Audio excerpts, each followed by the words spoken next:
So guys, moving on to supply shifters. Remember, when we talk about supply shifters, or another word, supply determinants.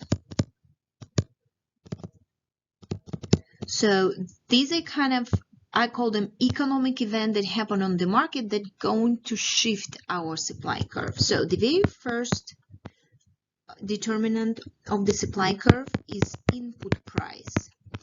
And if we talk about input price, this is anything that you use to produce your final good and product. For example, wages of workers are going to be input price. Let's suppose if we produce coffee, then coffee beans, sugar, milk, this is going to be input price for coffee. So if the input price is changing, then our supply curve is going to change. Let's suppose initially over here we have a supply curve. Remember, supply curve is an upward sloping line. So, and let's suppose that input price is going to increase. So let's suppose that the price of coffee beans has actually increased, or the price of sugar, or wages of workers has increased. So how is that going to influence our supply curve? Since price of coffee beans has increased, it means that now it's less profitable for us to produce each unit of cup of coffee. So therefore supply for coffee is actually going to decrease. So since now it's less profitable for us to produce each cup of coffee or frappuccino, for example, so if this is supply for coffee, then supply 1 is going to be decrease in supply, and vice versa. Let's suppose that if input price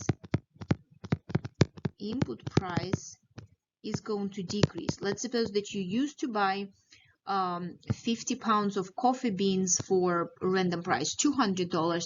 Now let's suppose we had really good crops of coffee, and now 50-pound bag of coffee is going to cost you only $20. So what are you going to do? All of a sudden, to produce each cup of coffee is going to be cheaper for any seller or producer or supplier, and therefore supply for coffee is going to increase. Remember, if we show increase in supply, it's going to be shifting our supply curve down and to the right. Moving on to the second one. So second determinant is going to be technology. And usually we say that if we experiencing improvement in technology, then this reduces the cost of production, and therefore supply for the product is going to increase. So price, quantity, supply is an upward sloping line. So if we experience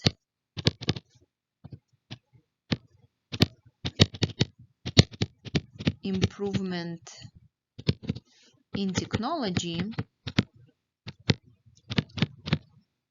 so it means usually that it's cost less for us to produce each unit of our output, and therefore supply curve is going to increase. We will be willing to supply more. Do we really talk about disimprovement in technology? So can it be like disimprovement in technology? And sometimes, we're saying, well, what if your equipment broke and you have to produce a different way? Then maybe supply curve is going to decrease. But really what you're going to see most of the time, we discussing improvement in technology, and then we're going to supply more of the goods. So guys, remember, we're talking about shifters, we're talking about determinants. These are economic events that happen on the market that are going to shift our curve. So our curve is shifted. So the next one is going to be similar a little bit to one of the determinants of the demand curve, and it's going to be expectations. And what do we have over here? We'll have expectations about future price. So expectations about future price. Let's suppose that sellers, remember, since we're talking about supply curve, we all the time thinking from the seller point of view, isn't it? If sellers know that the price of the product that they are producing and selling are going to increase in the future, what do you think they're going to do with the supply right now? So the price is changing in the future. What are they going to do with the supply right now? And they are going to decrease supply today. Why it is so? Because they know that in the future, the same unit, they can actually sell for more. Let's suppose we have producing supply of bicycles. Today, they sell each bicycle at the price of $100. They know that for whatever reason in the future, the price of each bicycle is going to be $200. They will be able to sell for $200 instead of $100. What are they going to do? They're going to decrease supply right now and sell more in the future at a higher price. So therefore, decrease in supply, remember, represented by shifting supply up and to the left. And the second, if, for example, future price is decreasing, then what do you think is going to happen with the supply today? So if seller knows that today we're selling each unit of bicycle for $100, but for whatever reason in the future, each bicycle they will be able to sell only at $50 per unit. What do you think they're going to do today? They will try to supply today as much as they can in order to take advantage at this higher price today. Because in the future, they will sell it only at $50 a unit. Now they're selling at $100 a unit. So therefore, future price is increasing. Somewhere a month from today, supply is going to increase today. And increase in supply, if we're going to put it on the graph, it's going to shift supply down and to the right. Guys, remember, all this is happening if we take it into consideration nothing else happened on the market but this. So all other variables, all other economic events are going to stay the same, but we're taking only these isolated examples. Once again, it's kind of like unrealistic, but you know, when we take a simple model, we can analyze and make conclusion and then apply it to real world. So that was expectations. Remember, expectations for the demand curve had two parts, future price and future income. Here we have only one part of the expectations, only future price. And the very last determinant number 4, it's going to be very easy, number of sellers on the market, number of sellers. So let's suppose we have supply curve and first number of sellers is increasing on the market. What do you think is going to happen with the supply of a product? So let's suppose we take Greenville and we have right now, for example, 5 suppliers of ice cream.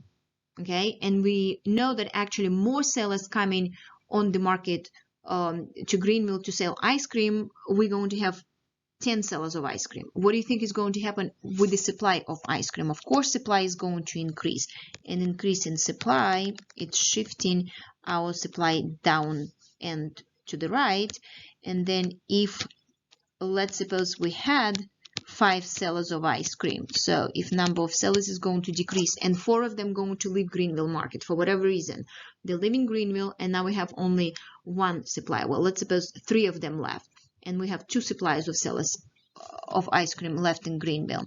What is going to happen with the supply of ice cream? It's going to decrease. So all of a sudden, we're going to have less supply of ice cream.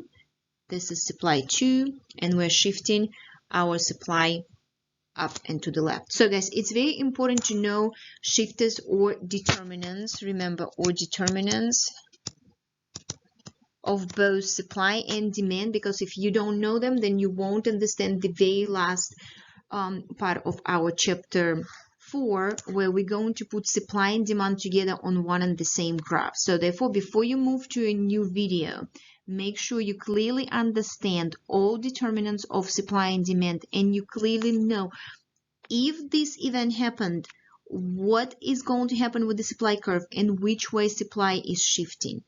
If this event is happening, what our supply curve is going to do, and if supply is decreasing, which way is that going to be on the graph. So please make sure you know that.